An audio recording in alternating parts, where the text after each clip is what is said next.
حكم المباراة صفارته بفوز التضامن شبوة على شباب المصينعة 2-1 وتأهلهم إلى المباراة النهائية. ومعنا مع تمنع السيلان بعد عيد الأضحى المبارك معنا الزميل عادل علي القباص. ماذا تقول هذا اليوم؟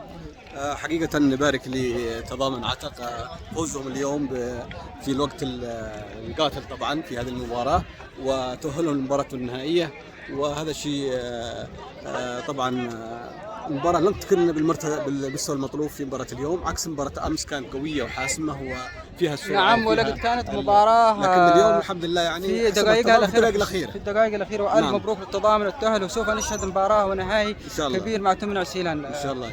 لقد استطاع التضامن التأهل، ومعنا رئيس نادي التضامن الأستاذ أحمد محمد الأبر. ماذا تقول عن هذا التأهل في أولا أشكرك على هذه المقابلة، والتأهل هذا جاء من بعد جهد كبير بذلوه الشباب والطاقم الإداري والفني للفريق، وإن شاء الله تنتظرونا في المباراة النهائية وإن شاء الله جميعا. أشكركم وشكر جزيل على هذه الأشياء. صور الشباب إن شاء الله بالتوفيق للتضامن إن شاء الله المباراة النهائية تمنع السيلان بنهاية إن شاء الله. ألف مبروك تأهل التضامن. معنا نجم اللقاء الذي كابتن رياض جمعان. ماذا تقول تأهل التضامن النهائي؟